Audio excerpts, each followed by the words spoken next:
is 7 a.m. at wherever he's at right now, and it's 8 p.m. our time. So I think we are all very grateful that he has come here this morning in his time and this night in our time to join us. So just a brief introduction to Dave first before I hand the stage over to him. During the last 15 years, David Rendall, or as we know him now, Dave, has actually spoken to audiences on almost every continent, and his clients include, among many, US Air Force, Microsoft, AT&T, and before he was a certified speaking professional, he was actually a leadership professor, stand-up comedian, and non-profit executive. So in between presentations, Dave competes in ultramarathons and Ironman triathlons. That is pretty insane, Dave. And he also has a Doctor of Management degree in organizational leadership, as well as a graduate degree in psychology. And he is the author of 4 books, all in his very short lifespan. So the 4 books he's an author of include The 4 Factors of Effective Leadership, The Freak Factor for Kids, as well as Pink Goldfish 2.0. Now, over the next 1.5 hours, as you guys listen to Dave speak, and we're going to have a Q&A session at the end. I have my own questions, but if you guys have any questions, please feel free to post it in the Zoom chat, and we will get to that after Dave's presentation. Okay, Dave, over to you. All right, it's really exciting to be here. Well, to be honest, I wish I was there, right? It would be fantastic if I was there in Singapore, but it's just as good, or at least a decent replacement, to be here on Zoom. So if you were watching the video that started this, that was powerful stuff, and that's exactly what we're going to be talking about, right? People said it's about acceptance, and different isn't bad, and this concern that people have of why can't I be normal, but instead of feeling that way, celebrate your uniqueness, celebrate your strengths. So that was a very nice introduction, but one of the most interesting introductions I've ever gotten was I was speaking to a group of parents. It was one of the first speeches I ever did. And the woman who introduced me said, Dave is proof that even your really bad kids can turn out okay. And that's the essence of this presentation. When you find out that you have ADHD, when you find out that your child has ADHD, we immediately start to think of the negative consequences related to that. We immediately think of all the negatives related to that. And so what I want to show you today is that I'm proof that even your really bad kids can turn out okay. In this presentation, we'll show you how even something that you think of as very bad is actually very positive, and that we live in a world that doesn't tend to see the positives, it tends to focus on the negatives. So one of my favorite examples of this is a guy named Peter Shankman. Peter Shankman started a business called Help a Reporter Out right after 9/11 in the United States. He eventually sold that business for millions of dollars. He's a speaker who travels all over the world, in fact, especially to Asia, to do presentations. He's an author who's written multiple books. Peter Shankman has turned out okay. He hasn't just turned out okay, he's turned out well. Then he started other businesses and sold those businesses. Peter Shankman is, however you want to define success, he's wealthy, he's successful, he's happy, he's influential, he has meaningful relationships. Peter Shankman is a successful person. And Peter Shankman has ADHD. Peter Shankman is the author of a book, Faster Than Normal, in which he argues that ADHD isn't an affliction, it's not a disease, it's not a disadvantage, it's actually an advantage that makes you better than some of the very people who are judging you for being different. Here's what he says in the book: ADHD is not a negative, quite the opposite, and that's a great theme for today. Today, I want us to think of the opposite. I'm going to show you how everything you thought was bad is actually good. ADHD is not a negative, quite the opposite. You are gifted with a brain that's faster than normal. Instead of saying, as we heard in the video, and this is the feeling that we tend to have, why can't I be normal? Why would I want to be normal? Because I have a brain that's faster than normal, and who wouldn't want that? That's how I want to start today, and that's a fantastic example. And by the way, this is a great way to help yourself with ADHD, anyone else with ADHD, or any other difference that someone is struggling with, find yourself a role model, someone who succeeded, who has the same condition, the same difference that you have. Share that example with people who are struggling. Share that, find that example for yourself, and remind yourself of that when you're struggling. Hey, wait a second, people like me succeed all the time. Find those role models. Peter Shankman is one of those role models, and I really encourage you to check out that book, Faster Than Normal. I don't normally use that example, but because this talk is specifically about ADHD, I wanted to include that. So we're going to talk about two things today. The first part is thinking differently. The second part is going to be behaving differently. So the presentation is going to be in two parts: thinking differently and then behaving differently. And the first part of thinking differently is to awaken, to see that everything we've learned about weakness is wrong. Now, why do I say that everything we've learned about weakness is wrong? Because the way that we're taught to get better, and Singapore isn't that different than the United States. If anything, it even believes this more strongly than is taught in the United States. We're taught that in order to get better, we need to find weaknesses and fix them. If we want to get better, if we want to help other people get better, and that's what this talk is about. How do you get better? How do you help other people get better? This isn't a disability talk. This isn't an ADHD talk. This is a self-improvement talk. This is a managing others. This is a parenting talk. This is a talk about how you get better and how you help other people get better. But in order to do that, we have to think differently. And the first part of this is to awaken, to see that everything we've learned about weakness is wrong. And why are weaknesses important? Why am I talking about weaknesses first? Because the most popular way to get better is to find weaknesses and fix them. Our parents, our teachers, our employers, our entire society really teaches us that the way to succeed is to find weaknesses and fix them. And certainly if you want to help other people get better, you find weaknesses and fix them. And so when somebody says, wow, you have ADHD, huge weakness, time to fix it. Your child has ADHD, huge weakness, diagnosable disability, time to fix it. And I want to give you a completely different way to think about that today. And it starts with my experience in school. I was always in trouble for three things in school. I couldn't sit still, be quiet, or do what I was told.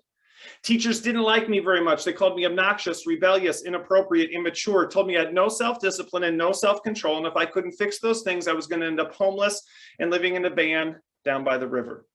Sooner or later, they'd give up on me and they'd send me to the principal's office, the headmaster's office. And I remember I was in third grade, so I was 8 years old. I got sent to the principal's office. He sat me down on his lap, which seems questionable now looking back on it. And he told me a story about three kinds of bad people. And I'm like, wow, this story doesn't even have good people in it. He said, Dave, there's bad people. There's really bad people. There's people who are too far gone to ever be good again. At the age of 8, he told me I was a really bad kid on the verge of being too far gone if I couldn't learn to sit still, be quiet, and do what I was told. Now let's talk about intentions for a moment, because this is crucial. I think he had the right intentions. You're on this call because you have the right intentions. But he had the wrong framework. And I think most of us have the wrong framework. We have the wrong mindset. He was just teaching me what his parents, his teachers, and his employers had taught him about success. And he thought that by finding my weaknesses and pushing me to fix them, that he was going to make me better. And I'm not the only one who had trouble in school. Ken Robinson says many highly talented, brilliant, creative people think they're not, because the thing they were good at school wasn't valued or was actually stigmatized. Many highly talented, brilliant, creative people think they're not because the thing they were good at school wasn't valued or was actually stigmatized. It doesn't just happen at school. Many highly talented, brilliant, creative people think they're not because the thing they were good at home wasn't valued or was actually stigmatized. At home, my parents called me motor mouth in a constant attempt to remind me that my biggest problem was my inability to be quiet. My parents wanted me to sit still, be quiet, and do what I was told. My parents believed that if I couldn't fix my weaknesses, I wasn't going to be successful. My parents had the right intentions, but they had the wrong framework.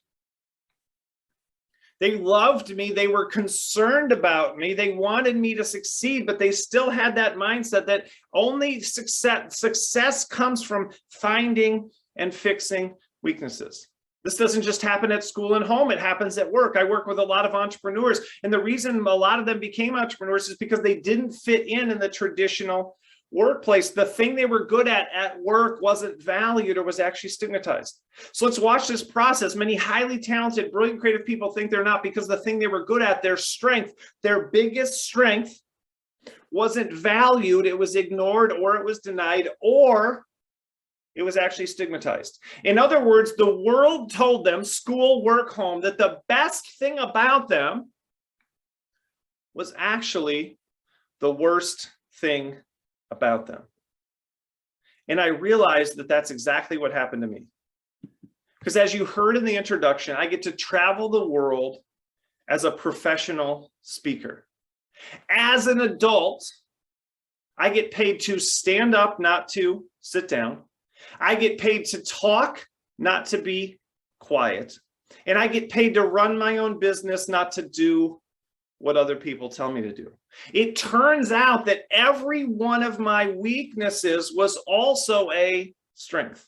Now, to be clear, I'm not telling you that your kids don't have weaknesses, that you don't have weaknesses. And this isn't just about ADHD. This is everyone.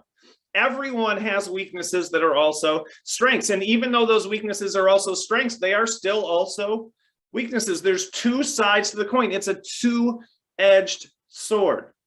But the problem was, growing up, my parents, my teachers, and my employers didn't see the strength. They only saw the weakness. Now, what I'm also not saying, and this is crucial, is that today's talk is about turning your weaknesses into strengths. That's not what I'm saying. It's realizing that they already are strengths. The same quality you're seeing exclusively negatively in yourself and others is also a strength at the same time. I didn't fix anything about me to become a successful professional speaker.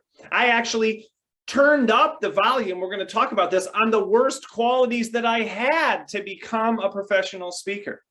I didn't try to sit still. I didn't try to be quiet. I didn't learn to do what I was told. I'm in fact still bad at all those things, and I'm 48 years old. It's just that they don't matter, and we're going to talk about this crucially, because I'm in situations that reward me for who I am instead of punishing me for not meeting work, school, home, society's definition of what normal and good are. So I started wondering, I wonder if other people have weaknesses that are also strengths. And I discovered that they do. In fact, I believe all of us, forget ADHD for a second, forget any kind of diagnosable disability. Every human being on earth has weaknesses that are also strengths. Every one of our qualities is a weakness and a strength at the same time. So the second part of thinking differently is to assess ourselves and assess others, because weaknesses are clues to our strengths. The problem is that we don't assess ourselves and assess other people very accurately. Psychologists explain that we all have something called negativity bias. Negativity bias says that we tend to see what's wrong instead of what's right in any situation, even if what's wrong is really, really small and what's right is really, really big. A simple example of this is if I had a stain on my shirt during this presentation.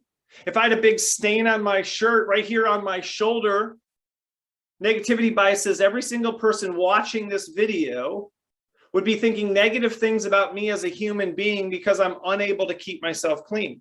And you know that I'm at my home, so you'd be thinking, why don't you just go downstairs and get a different shirt? What's the matter with you, Dave? Everyone would be focused on that stain. And no matter how positive and how encouraging you are, there's not a single person watching this presentation who'd be looking at that stain and thinking to themselves, that Dave Rendall's doing a good job. Because 98% of that shirt is stain-free. Nice job, Dave. Nice job. Now, some of you were like, that's marketing, that's subjectivity, that's spin control, but it's not. It's a measurable, objective, scientific reality that 98% of the shirt is stain-free. We can lay out the shirt and we can see that 98% is stain-free and only 2% has a stain, right? But it's hard to see it that way, isn't it, right? We think we're seeing reality when in fact, we're only seeing a portion of that reality. Now that's a stain on the shirt, and some of you are like, I don't know, maybe I see the positive. Let's make it more personal, right? Whether you have children or not, imagine yourself bringing this report card home from school, or your child bringing it home to you, and it's all good grades. Every class is a good grade except for one class is a bad grade, right? What are you going to talk about with your child that night? What are you going to talk about with your friends that night? What are you going to talk about with your spouse or your partner that night? You're going to talk about the bad grade. You're going to focus on what's wrong and miss all of the things that are right around the edges. That's negativity bias. And that's okay. We can't fix that. That's human nature. We just need to be aware that's happening. Parker Palmer says we're led to truth by our weaknesses as well as our strengths. So if every weakness has a corresponding strength, we can use our natural ability to see what's wrong with people to lead us to what's right with them. So we're going to practice. I want you to, if you don't know how to use the chat, push that chat button and be ready to type into the chat, because I'm going to ask you a question. And here's the question. As I tell you negatives about my daughter, I'm about to tell you a story about my youngest daughter. I'm about to tell you about her weaknesses. As I tell you about her weaknesses, I want you to type into the chat immediately as you think of it, type in strengths. So I'm asking you to try to see the strengths hiding inside of my daughter's weaknesses. So as I tell you weaknesses during this story, at any point during the story, just go ahead and type the strengths into the chat. So my youngest daughter, her name is Sophia, and she is difficult, right? She is difficult. What do I mean by difficult? At one point, she looked my wife and I in the eye when she was 4 years old, and she said, I hate you, and I wish I had another family, right? That's some difficult feedback to get from a 4-year-old. I wasn't expecting that, right? I didn't know where to go with that. I said, well, you know, I guess we appreciate you being open about your feelings and sharing your feelings with us. And I guess in the spirit of transparency, we should let you know that we've been feeling the same way about you. And we're hoping to find another family for you and get you moved over before the trade deadline, right? So look at how you all are doing this so well, right? She's challenging, she's honest, she's frank, she's honest, she's direct and transparent. She has free expression and transparency. She's courageous and open. She's expressive. Maybe she's trying to communicate something, but that's the closest she could come up with. She's brave to speak against authority. That's a powerful one, right? She's expressive. She's open. She's self-assured. She's honest. She's courageous. She's angry. She's clear about what she wants. She's independent thinking. You guys are just overwhelming me with positives. And think about this. I just told you my daughter's difficult and said that she hates me.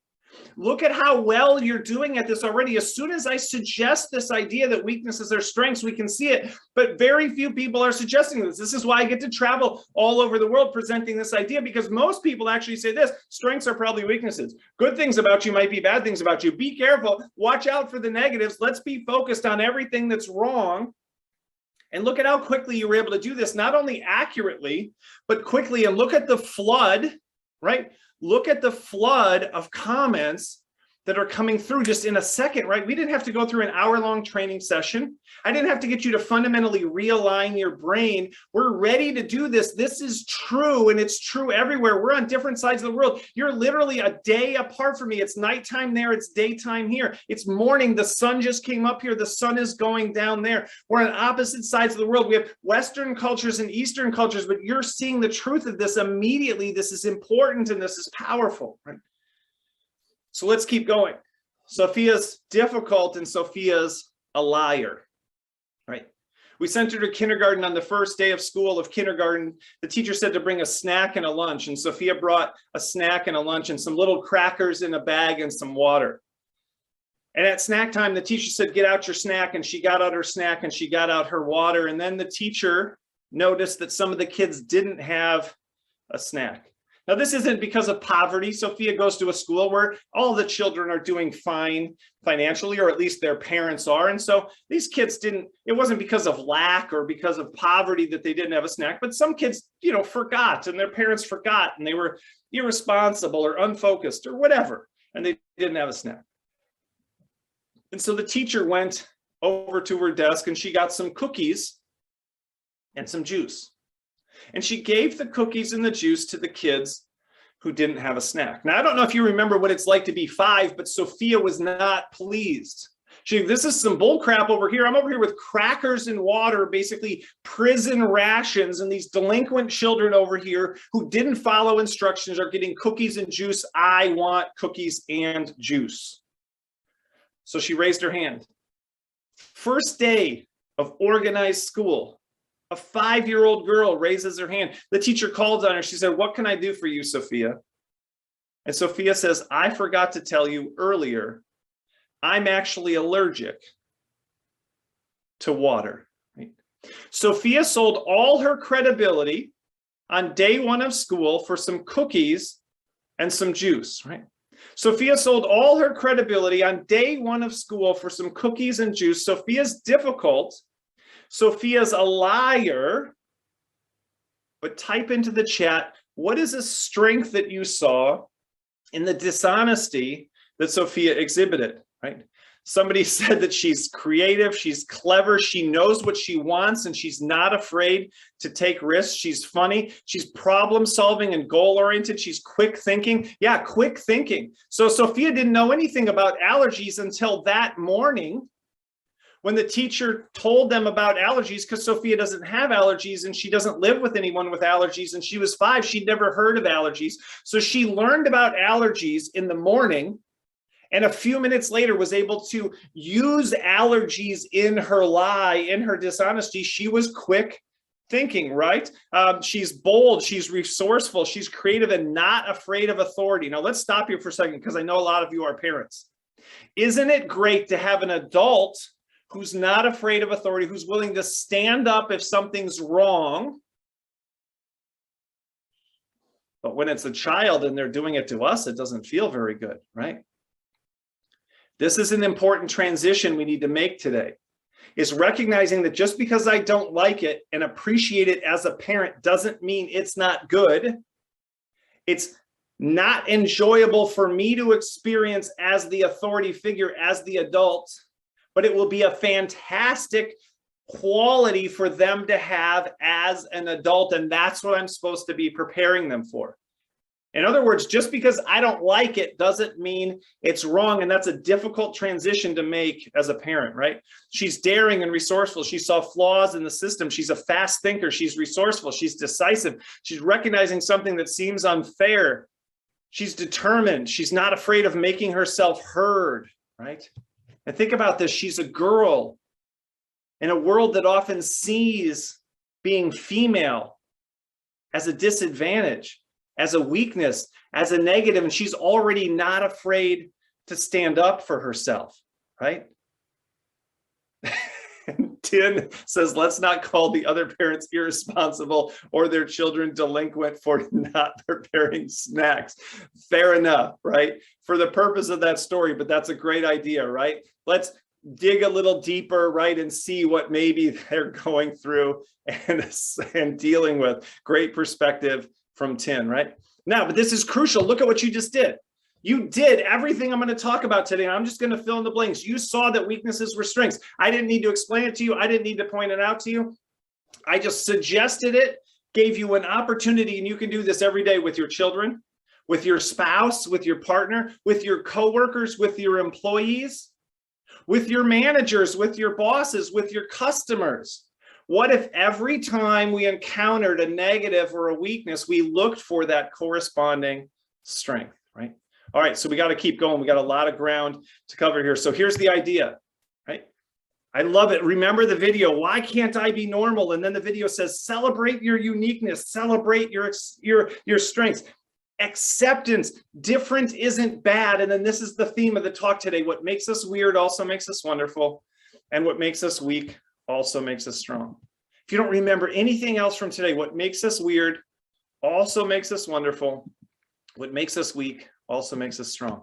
Step 3 of thinking differently is to accept, right? What did we just say? Acceptance, different isn't bad. And not only isn't it bad, it's fantastic. What makes us weird also makes us wonderful. What makes us weak also makes us strong. And so that's this idea, right? Every weakness has a corresponding strength. Every characteristic that any human being has is a strength and a weakness at the same time, right? A good way to think about this is side effects. Every medicine has side effects. There's no such thing as a medicine without side effects. And the only way to get the benefits that a medicine provides is to be willing to suffer the side effects of that medicine. If we say, no, no, no, I don't want the side effects, then you can't have the benefits. If you won't accept the side effects, you can't have the benefits. And what I'm telling you today is that every person has side effects. There's no such thing as a person without side effects. And if you want the benefits that a person provides to your family, to your organization, to your school, to your community, you have to be willing to accept the side effects. And there's no way to eliminate the side effects. Every medicine has side effects. Even mild over-the-counter medicines have side effects. See, what we're trying to do that doesn't work is we're trying to create a world in which everyone's perfect, everyone's good, everyone's fantastic, or whatever it is. And there's no such thing. Every person has side effects. Every quality that we can possibly have is positive and negative at the same time. There's no way to eliminate that connection. So Peter Drucker, who's a famous management speaker, said strong people always have strong weaknesses too, where there are peaks, there are valleys. Strong people, if you want your kids to be strong, if you want your spouse to be strong, if you want your employees to be strong people always have strong weaknesses too, where there are peaks, there are valleys. The goal isn't to fix the weaknesses. The goal is to appreciate and value and accept the strengths. Stop trying to fix it, because this is crucial. When we fix the weakness, we damage the corresponding strength, because there's a connection between the weakness and strength. I'm not good at sitting still because I have a lot of energy. That's a positive. I'm not good at being quiet because I have a lot to say. That's a positive. I'm not good at doing what I'm told because I have the initiative to create my own life and my own future. That's a positive. I can't have I'm very tall, which means I'm not small. It's good to be tall. It's also bad to be tall, especially when you're on an airplane. I can't have the advantages of being very tall without also having the disadvantages of being very tall at the same time. Strong people always have strong weaknesses too, where there are peaks, there are valleys, right? So let's practice specifically for ADHD, right? So I wrote a book called The Freak Factor. And again, not for this talk, I try to explain the connection between strengths and weaknesses. And one of the things I discovered is that I'm explaining this connection between strengths and weaknesses. And then as I'm researching it, I find a chart that's just like mine, where it shows the weakness right next to the corresponding strength. So we're going to practice here as it relates to ADHD. I'm going to give you the negative related to ADHD, and you're going to tell me the positive, right? So get ready to jump in the chat, and you see it right here. So distractible and unfocused. And this is one of the primary symptoms, the primary negatives of ADHD, distractible and unfocused. What's the strength, right? What's the strength? Dreamer, hyper-focused on other things, observant, curious, inquisitive. You see all the things coming through, right? And we're just going to keep doing these. And for time, we're just going to keep going. So distractible, you know, I just put up one, but you all put up a bunch of great ones as well, is oftentimes curious, right? Focused on other things, expansive, interested in exploring and discovering things, doesn't want to take a narrow focus, wants to look broadly. There's all sorts of positives here, right? So we're finding the strength in the weakness. The next one, disorganized, right? Disorganized. Go ahead and type into the chat. What are the strengths of being disorganized? What are the potential upsides of being disorganized? What are the positives of being organized? Maybe that person's creative, right? There's a book called Messy, The Power of Disorder to Transform Our Lives. It's an entire book about the power of disorganization, about how messiness isn't something to be overcome. It's actually a symptom of the strength of creativity, and that messiness not only can be a powerful personal characteristic, but just encountering mess can make any of us more creative, right? So disorganized people are oftentimes more creative, hyperactive, right? Hyperactive. What's the upside to being hyperactive? I was told my whole life that I was hyperactive. Now I do Ironman triathlons, and people say, wow, that's amazing. I could never do that. That people went from criticism to praise, from punishment to reward. When I showed that I wasn't hyperactive, I was energetic, right? And they were amazed at the energy that I have. I get criticized and punished my whole life for being hyperactive, and now I get praised and rewarded for being incredibly athletic and energetic, right? Impulsive, right? What's the upside? Now think about what impulsive means. Impulsive means to do things without planning or forethought. That doesn't sound very good. But interestingly enough, there's a positive word we call spontaneous, which means to do things without planning or forethought. Both words mean the same thing, except we choose to see the one characteristic positively and the other characteristic negatively, but you can't be spontaneous without being impulsive. And this is crucial. I need you to see this. This is acceptance.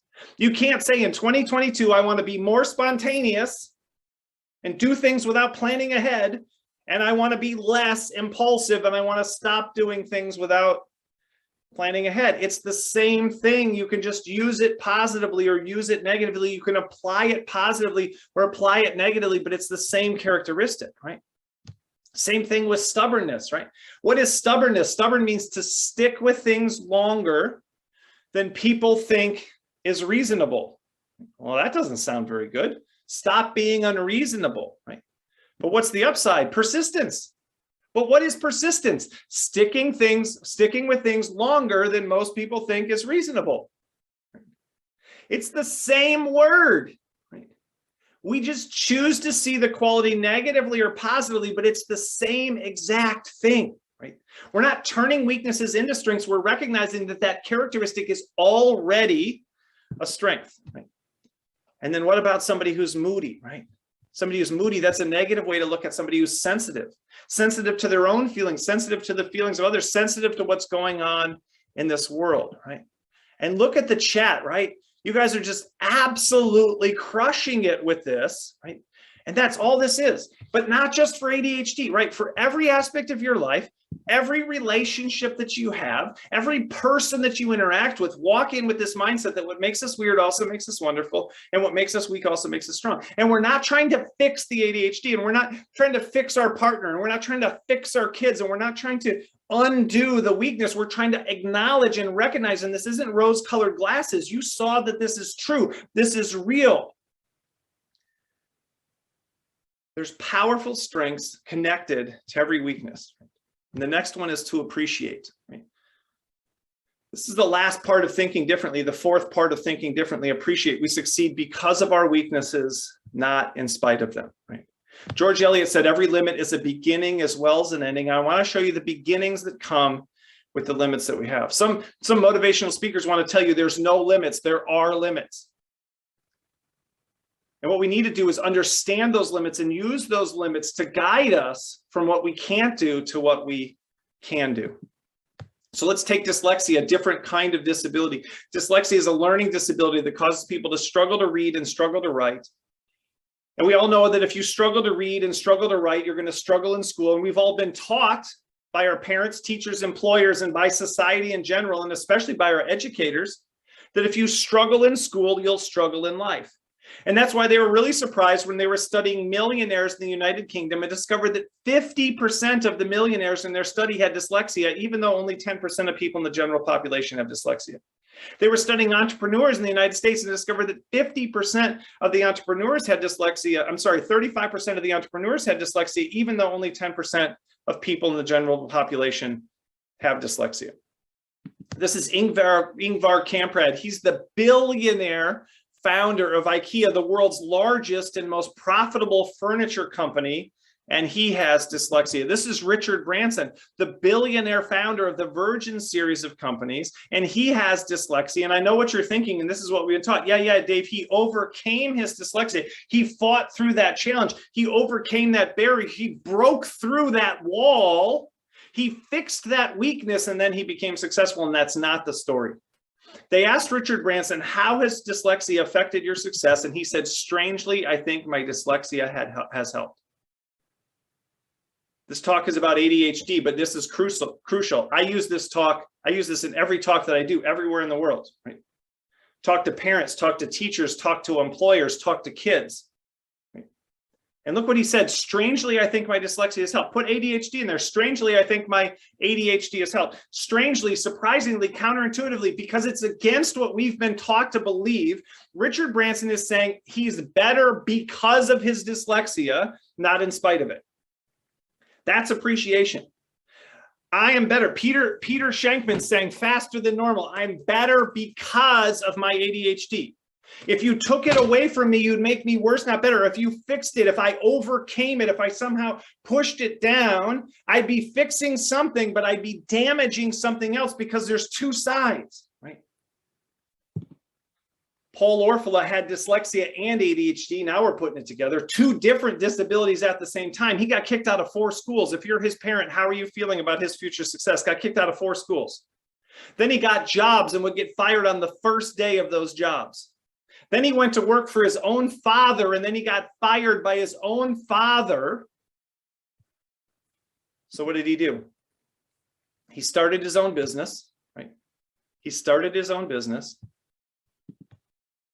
He built it into a multinational corporation called Kinko's. And then he sold it to FedEx for $2.4 billion. And then he said this. He said, I think everyone should have dyslexia. Right? That's the essence of appreciation. The point at which you could say, I wish everyone else had ADHD. I wish everyone else had anxiety. I wish everyone else had fill in the blank, whatever you think is wrong with you, because you see the disadvantage and the advantage. You see the weakness and the strength. You see the valley and the peak. They asked Paul Orfila, if we could give you a pill that would cure your dyslexia, would you take it? And he said, absolutely not. Because when you fix the weakness, you would destroy the strength. When you took away the disadvantage, you'd take away the advantage. You wouldn't be making me better, you'd be making me worse. Paul Orfila believes that what makes him weird also makes him wonderful. And that what makes him weak also makes him strong. He feels more wonderful. He sees other people as more wonderful. He feels stronger. He sees other people as stronger because he sees this connection between weakness and strength. But now it's time to change behaviors, right? Now it's time to change behaviors. We change beliefs, then we change behaviors. We think differently, then we behave differently. This is part 2 of the presentation. If we saw people differently, we would treat them differently. And the first thing we do differently is we amplify. We turn up the volume on our characteristics, and we give other people permission to do the same. We turn up the volume instead of turning it down. We turn up the volume instead of turning it off. Jimmy Kimmel's a late night comedian. He's a talk show host. He has his own television show. He's one of the highest paid comedians in the world.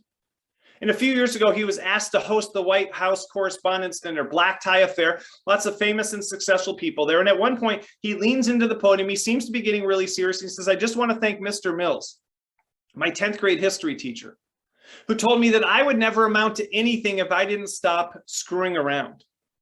Mr. Mills, I'm about to high-five the President of the United States of America. And then he did, putting this woman in the most awkward picture of all time. And then he came back to the podium and he said, eat it, Mills, right? Now, I'm not here to be down on teachers. Mr. Mills was teaching him what his parents, his teachers, and his employers had taught him about success, right? You've got to find weaknesses and fix it. He said, you'll never amount to anything. Think about the language. You'll never amount to anything unless you stop screwing around. He didn't just tell Jimmy to turn it down. He told him to turn it off. So how did Jimmy Kimmel become one of the highest paid comedians in the entire world? He went pro at screwing around. He went full time at screwing around. He got more childish, more silly, more ridiculous, more immature, and that's when he became successful. He did more of all the things that Mr. Mills told him to do less of, and that's when he became successful. What I'm trying to show you today, it's in the amplification, not the moderation. Remember the activity we just did about strengths and weaknesses. It's not in the elimination of those weaknesses related to ADHD that we're talking about. It's in the amplification of that corresponding strength. It's in turning up that volume on who you are and not being worried about the fact that people are going to continue to see those weaknesses. Michael Phelps is the most successful athlete, Olympic athlete in the history of the Olympics. He has more medals and more gold medals than anyone in the history of the Olympics, not just swimming, of the Olympics, right? And Michael Phelps has ADHD. And his mom didn't try to fix him. She accepted and appreciated his ADHD. And she didn't try to get him to be less hyperactive. She saw that he was energetic, that's the strength.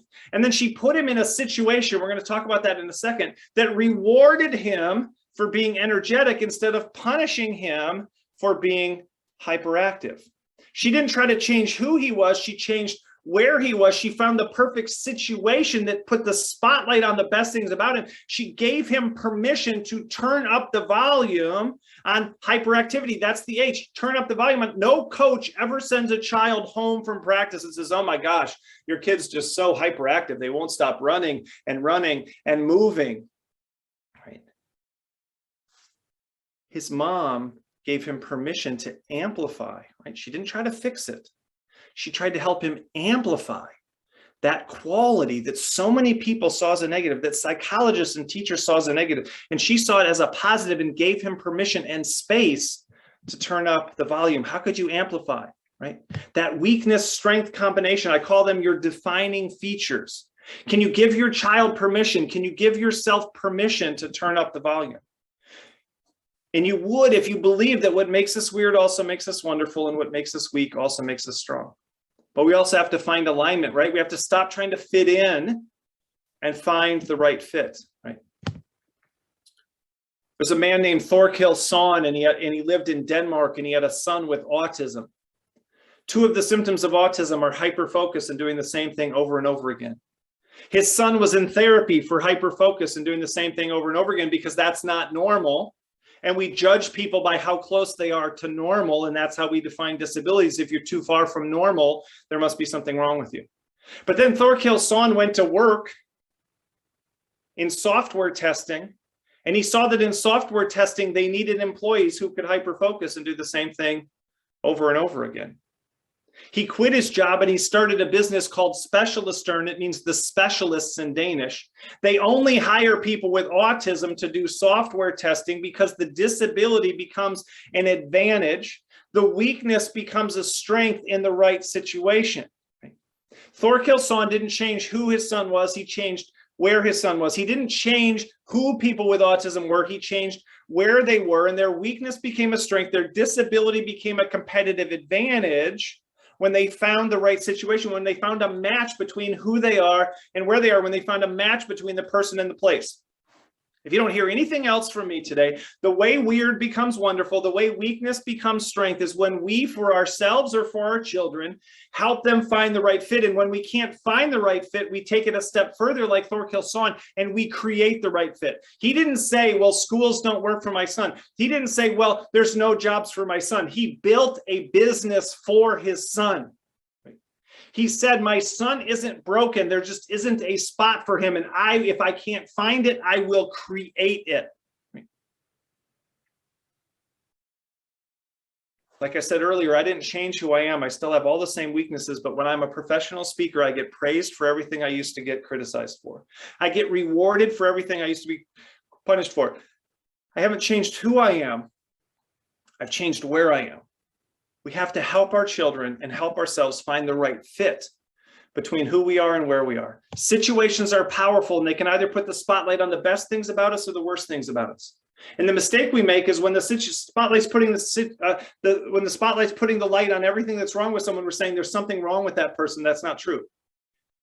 Instead of saying there's something wrong with that person, we say, wait, there's not a good match between who they are and where they are. We have to help them find the right fit. And we also need to help them avoid the wrong fit. This is the third part of the second part about acting differently. We need to amplify, we need to align, and then we need to avoid. We need to give ourselves permission and other people permission to stay away from situations that don't fit. This guy's name is Matthias Schlitt.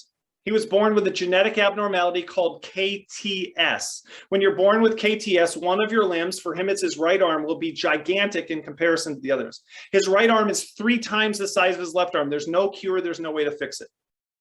But Matthias Schlitt is a great example of everything that we've talked about and everything that we're about to talk about, right?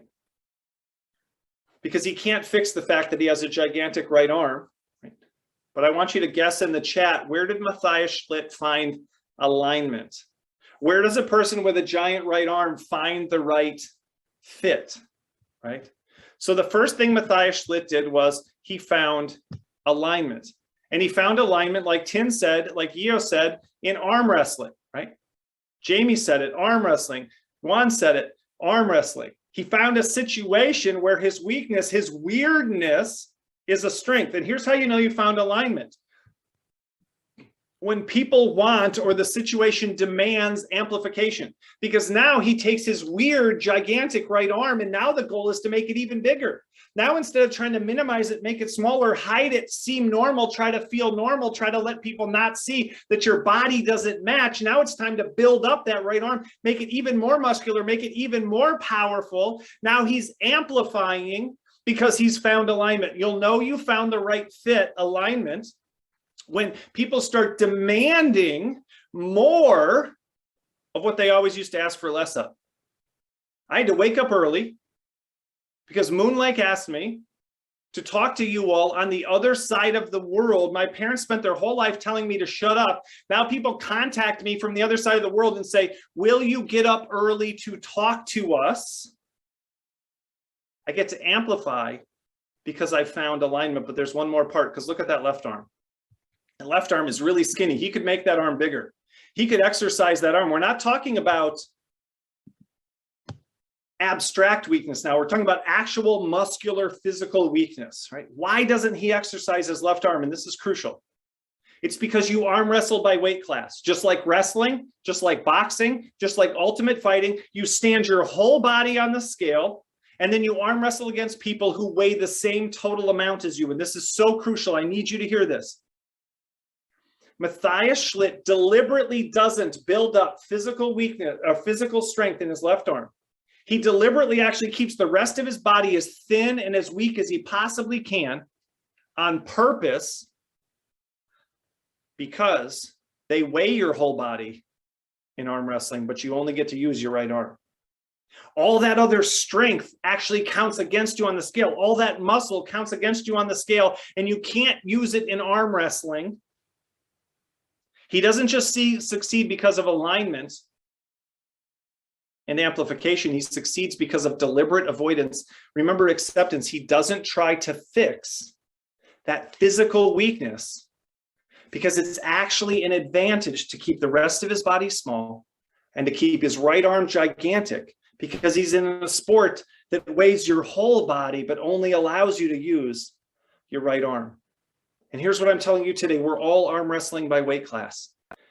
There are so many things that don't matter and just a few things that do. And when we can allow ourselves, again, give ourselves permission, but also give our children, our employees, our spouses permission to simply deliberately not do certain things so they can focus on the things that they do well and the things that they do best and the things that align with who they are, that's when we find success. And there's one last piece. Right? So what should you stop doing? What should you let your children stop doing? But there's one last piece. It's called affiliate. Partner with people who are strong where you're weak. If you can't do it, it still needs to be done. How did Paul Orfalea, with ADHD and dyslexia, run a $2.4 billion company? Simple. He hired people who could read and write. Simple. It's called collaboration. But here's why it's not simple. From age 5 to age 22, when you're in school, what's it called if you hire people to do what you can't do when you're a student in school? It's called cheating. It's seen as immoral, unethical, disqualifying behavior. From age 5 to age 22, we call it cheating. And from age 23 on, it's called collaboration, and it's your best chance for success. Right? We teach children through all of education, you have to be good at all the subjects. You have to be good at all the classes. You have to be good in all the areas, but real life actually doesn't require that. You only have to be good at a couple of things, and you can be bad at all the other things, especially if you're willing to partner with people who are strong while you are weak, right? Peter Drucker said this way, he said, organizations exist to make people's strengths effective and their weaknesses irrelevant. That's what I'm telling you today. Families should exist to make people's strengths effective and their weaknesses irrelevant. Relationships should exist to make people's strengths effective and their weaknesses irrelevant. Schools should exist to make people's strengths effective and their weaknesses irrelevant. Communities should exist to make people's strengths effective and their weaknesses irrelevant. But too often, we do the exact opposite. We make people's weaknesses really, really relevant. We put the spotlight on people's weaknesses and we make their strengths ineffective. We make their strengths irrelevant, right? Organizations, schools, families, communities exist to make people's strengths effective. As you look forward to 2022, how can you make your strengths effective and your weaknesses irrelevant? How can you make your child's strengths effective and their weaknesses irrelevant? How can you praise more and criticize less? Not because you're wearing rose-colored glasses, even though I actually have rose-colored glasses, right? But because you see that there's truth, there's reality in that upside. So let's wrap it up. It's almost time for Q&A. So who's strong where you're weak, right? Who's strong where you're weak? Well, let's wrap it up with an example from Italy. This is the Leaning Tower of Pisa. It's been leaning for 848 years, been leaning since 1173. But in the 1930s, Mussolini decided this was a national embarrassment. And he ordered his government engineers to fix it, to straighten it up. And they tried, and they failed. And that was a really lucky thing for the city of Pisa, wasn't it? Because millions of people have traveled millions of kilometers and spent millions of dollars to see a tower that leans. And the people who run the tower now finally figured that out. They said, because of its inclination, the tower has become the object of very special attention. And that's what I'm telling you. Regardless of ADHD, right? Every one of us has an inclination, and it's going to be because of that inclination that our life, our work, our relationships become the object of very special attention. So their goal now is to keep the current tilt due to the vital role this element played in promoting the tourism industry of Pisa. See, we see our job as adults to straighten people up, as leaders to straighten people up, as parents to straighten people up, as professionals to straighten people, but it's not. Our goal isn't to straighten people up and straighten people out. It's to help them keep that current tilt due to the vital role this element plays in promoting their life, their work, their success, right? So I love this quote. It sums up my mission in life, and it's why I was so happy when Moonlight asked me to do this presentation, right?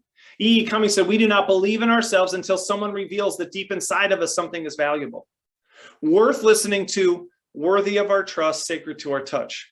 And that's what I hope happens as a result of this presentation, that you've seen that deep inside of you, that something is valuable, something that you've been told your whole life is the most worthless thing about you, that it's not worthless, that it's worth listening to, worthy of our trust, sacred to our touch. And I hope you become a person who sees in other people that deep inside of them and reveals to them that deep inside of them something is valuable, maybe something that you used to think was the most worthless thing about them, that it's worth listening to, worthy of our trust, sacred to our touch.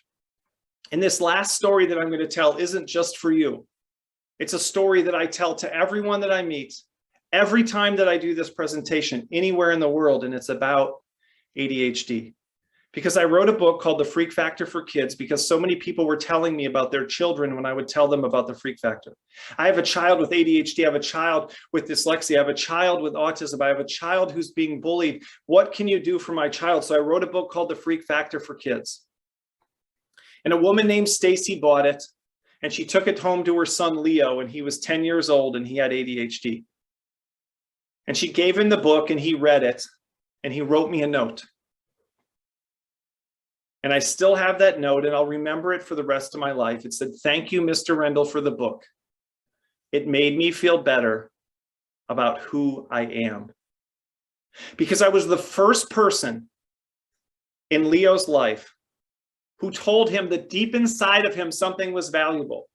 The very thing, his ADHD, that he thought was the most worthless thing about him. And I was the first person to tell him that it wasn't worthless, that it was valuable, that it was worth listening to, worthy of our trust, sacred to our touch, because what makes us weird also makes us wonderful, and what makes us weak also makes us strong. Thank you for spending time with me this morning. I think we're going to transition over to some Q&A. But that is the Freak Factor presentation. Again, one last thing that I want to make clear is this is not, I customized a couple parts of this, but the whole message of the Freak Factor is something that I share to all kinds of people all over the world because it's relevant regardless of something specific like ADHD, every characteristic that we have is a weakness and a strength at the same time. When we see that in our lives and we see that in our relationship, it changes everything. So thank you very much for spending time with me this evening for you and this morning for me. Thank you so much, Dave. That was a super engaging talk, and I've taken a look at your TED Talks, so I know that this is the exact energy that you bring to every single talk. So, I mean, as you were going through the strengths and weaknesses list, and to kind of highlight how your existing weaknesses, so to speak, can also be considered the flip side as a strength, right? I was actually writing mine down. So just gonna like briefly share with you and of course the audience. So the things that I got into trouble for when I was young were being a busybody, being too impulsive, not cautious enough, being too stubborn, being too opinionated.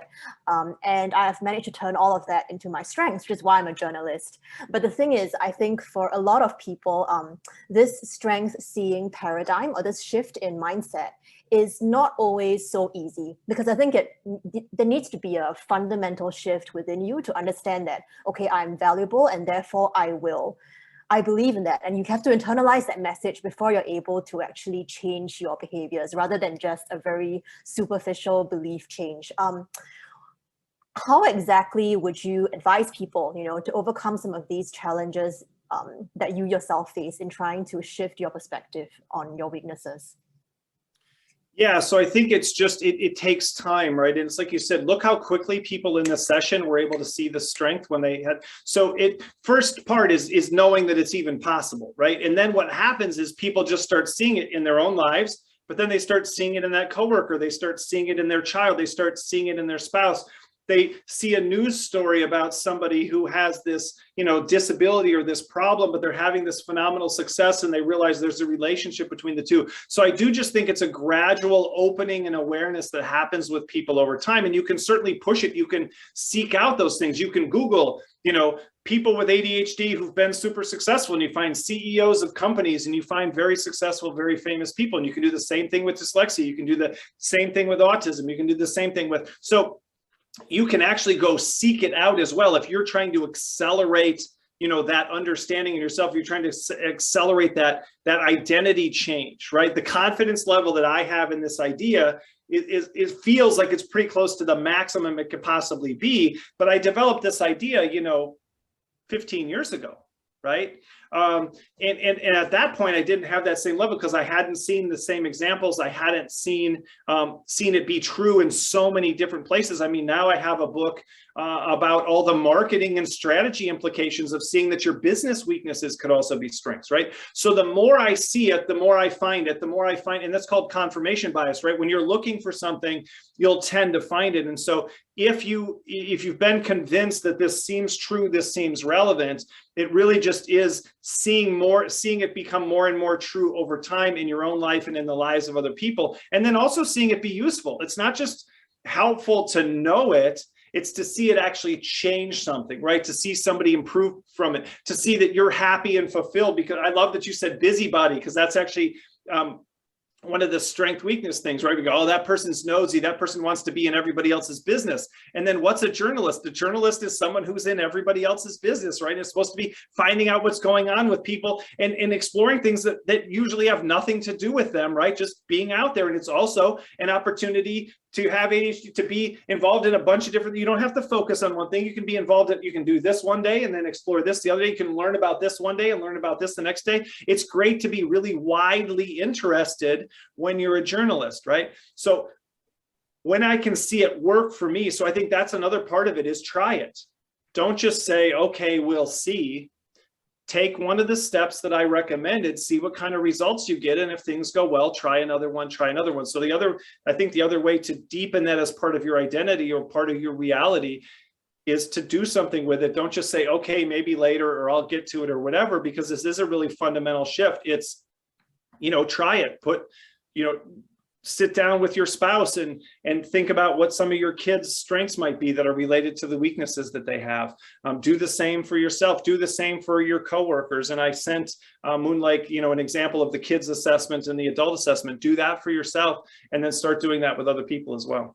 Yeah, that's very helpful. And two questions from the audience, right? The center around, I guess, negative bias when you've been, I guess, taught growing up that your weaknesses are weaknesses and there is no way of turning it into your strengths. You kind of live with this idea that, okay, it's going to forever be my weakness. I can, never harness it to my advantage. And I think what I'm coming at is, can you actually shift your mindset without the help of a supportive environment? And if not, if you have an unsupportive environment who doesn't support you in changing your weaknesses into strengths, do you then leave the environment? And what if you can't? What if you can't leave the environment? Can you actually do this on your own, or do you actually need to have a support system? And how do you actually build that support system? Yeah, I think you can do it on your own. It's just going to be much more difficult and much more time consuming and much more painful, right? There's going to be a lot more doubt. That's one of the reasons I do this talk, isn't to just change people's mind, but also to affirm the people who already believe it and aren't getting support from anybody else that it might be true, right? Tell somebody, parents who are doing this differently, you're on the right track. A person who's living their life differently, you're on the right track. Somebody who's running their business this way, you're on the right track. So, but I do think, yes, if you're not in a supportive environment, then the number one goal alignment is to find a better environment, right? Find people who are weird like you, right? So you go from, I studied psychology, I have a master's degree in psychology, and they do something called group therapy, right? And I read this huge book about group therapy. And the first part of the book said, group therapy helps because of something called universality. And what it means is you sit down as an alcoholic, or you sit down as somebody who's experienced domestic violence, or you sit down as someone who has problems with drug abuse. You sit down as a person with a disability, whatever, and everyone else is just like you in that room. And all of a sudden you don't feel weird. You don't see as strange. You don't seem like you're the worst. You don't seem like the only person who deals with this. And so when we can be around other people who are weird like us, counterintuitively, we don't feel as weird, right? And we can find people who support us, and actually, this is amplification, encourage us to be more of who we are instead of less. Say, oh yeah, turn up that volume instead of turning it down. So yes, that is a big challenge when people can't find new situations. And I saw there's a question about this in the chat. And one of the big situations that dominates our lives and dominates our children's lives is school. And so when someone is in school, and school has one very narrow view of good, one very narrow view of normal, one very narrow view of successful, that's where a lot of the problems that we experience come in, because we as parents are trying to help our kids succeed in school by changing them into the kind of thing that school rewards, when that's not really the goal. The goal is to help our child succeed in life, which school isn't always the best preparation for, and it's not always the best predictor of. And so that's a real difficulty. And somebody said that, if you can't get your kid into a different kind of school, if you can't homeschool your child, if you can't get them to escape that environment, that makes it very, very difficult. But it doesn't make it impossible, because if at the very least you as a parent are reinforcing your child's strengths, if you as a parent are undermining some of the goals and perspectives of school, if I'm in school and nobody ever tells me there's any other way to think about the world, I'm a fish and I'm in water and I don't know that there's water. And if you as my parent can come along and go, whoa, whoa, whoa, Dave, we're just this, this is water. Everybody isn't living the same kind of water, and this isn't the only kind of water, and there's different kinds of water, and I didn't know that. I thought this was everything. I thought this was all I had. This is all that I know. And so at least if as a parent, we can give our child a different perspective about themselves, but also about the systems that they're inside of, right? Give them a different sense of their future. Hand them a book and say, the school is saying you're bad and aren't going to be successful, but this guy isn't bad and he's not unsuccessful. Read about him, learn about him, and see how you might be able to build a life around that. And this guy's an entrepreneur. Are you willing to let your child be an entrepreneur? Are you willing to let your child go outside of the traditional school system? Are you willing to even look for those alternatives? Or, and this is tough, but I'm a parent and I know this happens, are you more worried about what the other parents think, and about how the parents think about your child's grade, and how society thinks about what school your child gets into, and what society thinks about where your child goes to college, and what society thinks about the profession that your child has chosen, right? So sometimes we allow other people's ideas about who our children should be to intrude on what is best for them. And I think that's one of the biggest challenges. But sometimes, and somebody made the point in the chat, we just don't have the resources to do school in a different way for our child. So at that point, there's two things. Number one, at least between the two of you, communicate a different message about your child to them than school does. And look for environments like this Unlocking ADHD environment that can give their child a different perspective on who they are. But also then seek out extracurricular non-school activities that are either sports related or academically related that are alignment for your child, that do put the spotlight on your child's strengths so that they can say, I'm failing at school, but I'm not a failure. I'm doing bad in this environment, but I'm succeeding in this environment. And even if it's just a couple hours a week, even if it's just a very minor part of their life, that can be a huge uplift to be able to see that the predictions I'm hearing about myself from school and the success that I'm having in this other environment don't match up. I think I'm going to be okay because if I can succeed here, I'm not a failure, right? So I think that's absolutely crucial. Yeah, and I think that also applies to not just kids, but also adults with ADHD. I think it's also important. So someone actually asked, how do they convince, your partner about your strengths when they see it as a weakness and they see it as being annoying? And I think that's also ties in with another question that someone asked about, how do you position yourself better so that people don't just keep focusing on your weaknesses? And I think in particular, I would like you to answer it with a framing of ADHD, because I think this mindset shift is important and beneficial for everyone. But I think this shift in perspective is particularly significant for people with ADHD. So can you tell us why that is so? So Moonlight just posted the assessment for kids and the assessment for adults in the chat, and that's the way you do it.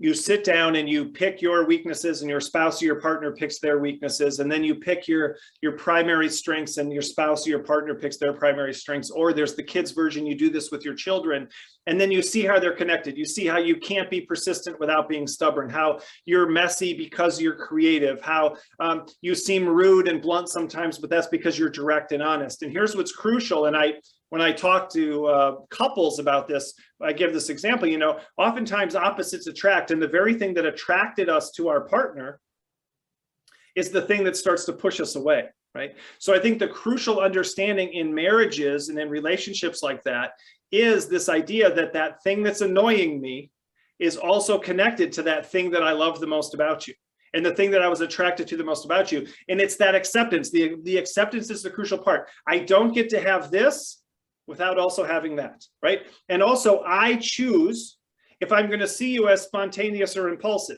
You do things without planning or forethought, but I get to choose whether I see you positively as spontaneous or negatively as impulsive, whether I see you positively as organized or I see you negatively as inflexible. That's a choice I make, right? And also, but again, this acceptance part is so huge, because if I think you could be organized without ever being inflexible, if I think you could be persistent without ever being stubborn, if I think you could be an amazing journalist without ever being a busybody, right? You see what, if I think I can have it perfectly, then I won't ever accept it. So that's the crucial part. If people can't accept that you don't get one without the other, that you can't have the positive without the negative, then what that person will do is they'll keep throwing away a relationship to find that perfect person. Then they'll throw that relationship away to find the perfect person. And so that's part of the crucial part of my message. If you do think it's possible to have the perfect child, if you do think it's possible to have the perfect spouse, if you do think it's possible for you to be perfect, whatever that means, if you don't believe that every strength has a weakness, that every weakness has a strength, if you can't come to grips with that, none of the other stuff matters. So doing the assessment with your spouse, with your partner, talking about what you like and don't like about the other person, accepting, and not just accepting, but really beginning to appreciate what that person brings to the relationship instead of focusing on what frustrates you. That acceptance and that appreciation are crucial. And it starts with that awareness, with that assessment of knowing, well, what are those specific things? And if I can't see that this weakness has a corresponding strength, none of the other stuff we talked about works. So that's why it all starts with the assessment.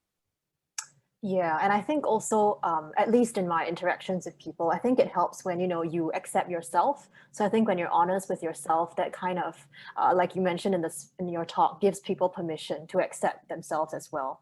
And it's Yeah, kind well, of, absolutely. I mean, if you can't accept it about yourself, no one else is going to either, right? And you're always going to be apologizing. And I mean, the subtitle of the book is Discovering Uniqueness by Flaunting Weakness. And flaunt means to parade without shame. It means to show it off. It means to be proud of who you are instead of saying, yeah, I guess I should. It's about, and you can't flaunt, you can't appreciate if you don't accept, right? So it starts with saying, this is who I am. And there's nothing wrong with that. And in fact, there's something amazing about that. And I appreciate that. And then you start to bring that confidence into the world. And now I do want to give one other answer to the question, because especially you said like kind of getting people to see it differently before they start seeing it wrong or seeing it bad. So there's this idea in psychology called reframing. So you say, oh, well, Dave, I don't like, that you're so stubborn. And then I say, oh, well, maybe I'm persistent, right? And I'm reframing how you see me. But it's actually better if you can do what I call pre-framing. So if you can actually present it to the person, you're on your first date with someone and you say, hey, a lot of people can see me this way, but I want to tell you that's because I'm this way. In a job interview, people see me this way, but that's because I'm this way. A lot of people see this weakness, but it's also a strength. A lot of people see the negative, but here's the positive. And when you can present multiple things that way ahead of time, then it doesn't feel defensive. It doesn't feel like you're making things up. It doesn't feel like marketing. It doesn't feel like spin control. It doesn't feel like dishonesty. It feels like you're teaching them a truth about you, and you're also opening it up for them to do the same thing. So I love that idea of pre-framing. You can do that with kids in school. You can walk into that new teacher and you can say, my child is this weakness because they're also this strength. And it's easy for teachers to see my child as weakness, but they also have this strength. And you do like that chart that we just did on there. And now the teacher at least has the potential to see, instead of waiting until the first time your teacher says, your child is disruptive, your child is a problem, your child is unfocused, your child is disorganized, your child is distracted. And you go, well, and then you just sound like a parent who's unwilling to be honest about who your child is. So if you can start it that way, you can start the conversation with the new school, the new teacher, the new class, that way, that can really affect things. Yeah, and I think it all starts with just accepting it yourself first, because otherwise I think when you say it out, there is this kind of cognitive dissonance. It sounds like you're being delusional and lying to yourself if you don't accept it first. And that's why you can do the activity. That's why I didn't notice, and it's subtle, but it's crucial. Notice I didn't get on here and go, weaknesses are strengths, and you're going to listen to me, and I'm right, and I don't care if you believe me. I said, let me tell you a story. Let me suggest weaknesses might be strengths. And instead of trying to prove it to you and sell it to you, let me tell you some weaknesses about my daughter. Tell me what the strengths might be. Let me share some of the weaknesses of ADHD. Tell me what the strengths might be. And you did it. The audience did it. The attendees did it. You proved it to yourselves instead of me trying to push it on you. So I helped to lead you to the fact that it was true instead of trying to force my perspective on you. And I think that's part of it as well. So if you're trying to convince other people, I think the good thing to do is try to ask as many questions as you can. Try to open them up that way. Hey,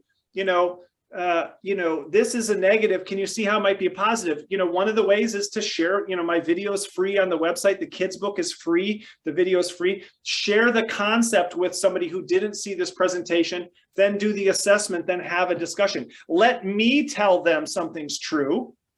And then you can have the discussion about it instead of you trying to convince them or you trying to explain it to them. Yeah.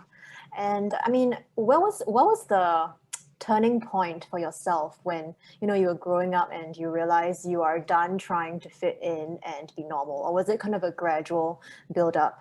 And is there three pieces of advice that you would give us to remember every time we feel like, because I think it's easy in hindsight to say that, oh, okay, this was actually a strength that I had, but in the moment itself, when it's so over-consuming and it's obviously that it's a weakness in the environment that you're in and to the people that you're facing at that point in time, how do you remind yourself that it's going to be okay? It's think far ahead, think into the future. Don't be so with that. The first answer to your question is it definitely happened gradually.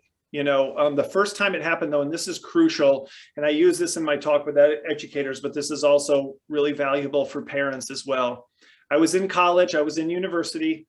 I was second year of university, and I was in the dormitory, the residence hall there, and the resident director bumped into me in the hallway, and he said, "Dave, are you going to apply to be a resident assistant? Are you going to apply to be a resident assistant next year?" And I said, "No, because I'm the reason you have resident assistants, right? Like I can't be a policeman because I'm the criminal, right? I can't be a prison guard because I'm the prisoner, right? Like you don't ask people like me." That was my mindset, right? I'm this kind of person. I could never be that kind of person. And this is crucial because we talked about this can take time, and it is a process. It can also happen in a flash. And here's what happened. Your impact on someone else can happen in seconds. Because he said, no, Dave, I see a lot of myself in you, and I see how a lot of the same seemingly weaknesses, negatives, disadvantages that you have are your biggest strengths, just like mine were. And I would love for you to be a resident assistant because I don't see you as a problem. I see you as a leader. And I think we could use your influence for good instead of basically for evil, right? And that started me on a path of studying leadership, of self-development, of seeing there was a new possibility for who people like me could become. And he did that in a conversation that lasted for a minute. And certainly we had a longer term relationship. And certainly in that moment, I didn't say, oh, it's the freak factor and weaknesses or strengths and everything changed. But that was the seed that started me being able to see that maybe this is true. And then I read a book about positive psychology, which even though I had 2 degrees in psychology, we didn't even have one paragraph in one book. And I read them all about positive psychology, not even a suggestion. And it's been around for 20, 30 years. And so I was listening to a book about that, but that's about your strengths. And I remember having this moment where I was thinking about my strengths and I was like, wait a second. What if all my strengths are actually my weaknesses? Like what seems to be working, I'm standing up and talking and people are laughing and I'm loving it. And I was doing it as volunteer and doing it on a small basis. That's what I'm not supposed to be doing. That's what I always got in trouble for. And I just had this moment. I wonder if my biggest weakness, just one, I thought maybe your biggest weakness might also be a strength. Then I started wondering if it was true for other people. And then I started finding these stories and examples sort of everywhere. So I think it definitely happened gradually, but it happened when somebody presented the concept, the possibility to me. Somebody, remember that last part, deep inside of us, we don't believe in who we are until somebody reveals that deep inside of us something is valuable, worth listening to, worthy of our trust, sacred to our touch. I didn't believe in myself until Elliot Anderson bumped into me in the hallway and told me that deep inside of me something was valuable, right? The very thing I thought was the most worthless thing about me. So I think that's the answer to the first part of the question. As far as how do we do this in difficult environments and how do we do this when the people around us, again, I think part of that is negativity bias. No one likes me. Is that true? No one supports me. Is that true? There's nothing that's, I can't do anything right in this environment. Is that true? Focus on the 20% that does fit, right? Focus on the one person that does support you. Focus on the one person who does see you positively. Start to seek out that new environment. Start to look for, sometimes you can't change your environment, but you can have mentors in books, right? You can start seeking. And then once you read this book, he tells you about other people with ADHD been successful. And then you go read articles about them. And then you go follow them on Instagram. And then you start changing your environment, right? Even sometimes we can't change our physical environment. We can change our mental environment. We can change the things that we're hearing and the things that we're experiencing. So I think, again, it all comes back to that framework. We need to think differently and we need to seek out those different kinds of thoughts, those different kinds of perspectives. Find people like you who are successful. When Barack Obama became president in the United States, little Black boys, at least in America, could look at that and say, I have the potential to be successful in a country that's historically and systemically racist. We're not perfect, but we're making improvements. And I see that someone like me is achieving tremendous success in this country. That means it might be possible for me.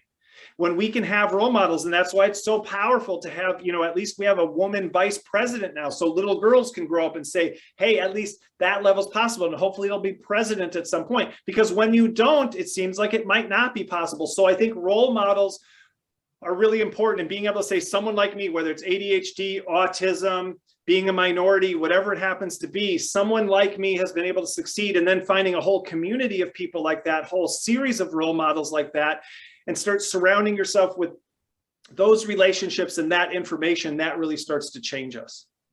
Yeah, that's so true. Okay, thank you so much, Dave. Do you have time for one final question? I do. Okay, I'll throw I mean, you all one. I need to do is just have some breakfast here in a little while, just getting started for the day. Plenty of time. Yeah, I'll throw you one final question and then we will wrap up this webinar. So is there a weakness about yourself? This is just out of my personal curiosity. Is there a weakness about yourself that you haven't been able to turn into a strength? And are there aspects of yourself that you're still learning about and still trying to, I guess, convert or even accept? I think first of all, there's nothing, and I want to be really clear because it's really subtle, but it's really important. There's nothing that I turned into a strength. Right? It always was. It's about discovering that and then finding situations that fit better and better and better. So I think I'm always learning more about that, and then I'm always getting more confident and being less ashamed of whatever that happens to be, because when you grow up that way, it takes a long time to unload some of that. So I don't think that there's any specific quality that I have that I still feel like, oh, I got to fix that. I guess I'll be fair. One of them is physically. So I'm 6'6". Whether I'm fit or I'm fat, I look ridiculous, right? I'm 6'6". I have gigantic arms. They're very skinny. My head is very small. My legs are very skinny. And people go, oh, well, that's great, because if you eat too much, you have, 2 meters worth of body and it doesn't though. It goes right between my chest and my waist, and I look like I'm having a baby, right? And so I see people on TV with 6-pack abs, and I see guys on TV with big old pecs and big arms. And I've run 100-mile races and I've done Ironmans, but my body never looks like a body anybody's proud of, right? Even though it can do amazing things. And so that's still one that I wrestle with. Even when I have a fit body, nobody goes, ooh, long and lanky. That's the way I like them, right? No matter how fit I am, nobody ever wants me on the cover of the magazine. So even when my body is doing what I want it to do, it never looks like anybody's idea of what a good body is. And I think that's probably the last thing that I still like. It doesn't, I still have lots of ice cream and cheeseburgers, right? It doesn't stop me, but it still is something that I haven't 100% accepted, right? It's still a part that I haven't just gone, yeah, that's awesome. That's fantastic. I love it. I'm proud of it. It's still something that I wrestle with, that I try to fix to some extent, that I'm concerned about. I see myself from the side and like, oh my gosh, but I'm not having a baby. And if somebody said, Dave, you could change that about yourself, I'd consider it, right? I'd consider it. I'd take that. And so, and that's not what we've been talking about, sort of psychological weaknesses and strengths or personality characteristics. But I think that is part of it. And there's plenty of that on Instagram now too, of women saying, this is my body and I'm going to be proud of it. It's not perfect and I'm going to be proud of it. And I think I'm on that path, but that's the one that I probably keep struggling with the most, and that I'm not 100% about. And that I think I could keep improving on, and I think I am, but that's something, I'm 50 years old and I'm still like, oh, I wish I, was a little different. I wish I could fix this maybe someday. And it's kind of like realizing if it hasn't happened by now, it's probably not going to happen, So that's a great question. I think that's definitely one for me. Yeah, thank you so much for sharing that, Dave, with such honesty and vulnerability. I think it's easy for people to think, okay, Dave has made it. He's perfectly comfortable with everything in his life. But I think, it was great to just have you be honest about the areas that, you're still not 100% fully secure about. Yeah. And I think we all have that. I think throughout life, there is no way of being 100% secure 100% of the time. Yeah. No, and so I think to your point about next steps, it's about just making small improvements, right? If my job doesn't fit, if it's only 10% fit, how do I get 15% fit? If my relationships are only 10% alignment, how do I get 15% alignment? If I only accept myself 10%, how can I get to 15%? If I, so it's about making progress, right? It's about making progress and moving in that direction. It's not all or nothing. And same thing with our children and stuff like that. Oh, I guess I got to change everything that I do. Just start with something and start making progress. Yeah. Okay, thank you so much for joining us, Dave. It is what, 8:30 a.m. at your site right now? 8:30 a.m. Just in time for breakfast. Okay, I'm gonna hand it back to Moon. I think you have the feedback form that you want the participants to do. Yeah, thank you so much, Grace. You did a fantastic job, getting, even more value out of Dave than we already got this evening. Dave, every time I hear you, it's the fourth time I'm hearing you, right? I never get tired. And there's I always got so brand many new things stuff I'm for you learning. tonight, right? That's some stuff you've never seen before. I did it just for I you. know. That's great. And I'm really, really so humbled and grateful. And I think as some of our participants have mentioned, you've really like blown some of their minds, reframed things, different perspective. And we really want to introduce a different way of looking at things. And I think you've done that tonight. So really, really grateful for this.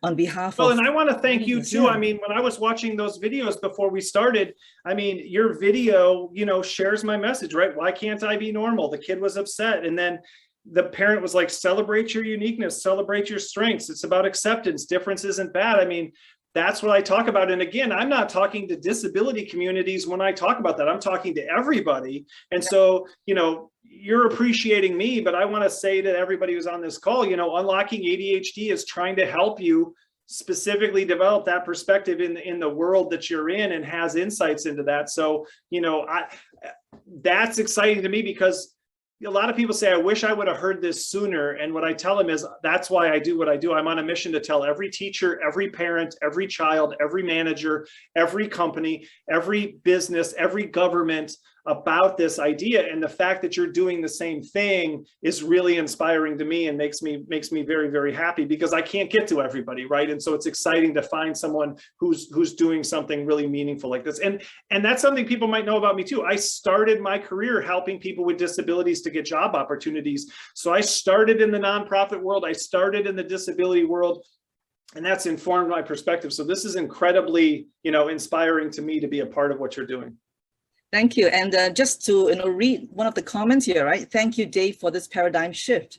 It was a really emotional journey for me. Truly appreciate it. God bless you and your family. We had people texting me saying, I shed a manly tear. How's that? Okay. But so this is powerful stuff. And that's why we work so hard to try to get as many people to see it as possible. And you know what? They will see it because we're going to, upload the recording onto the Unlocking ADHD YouTube.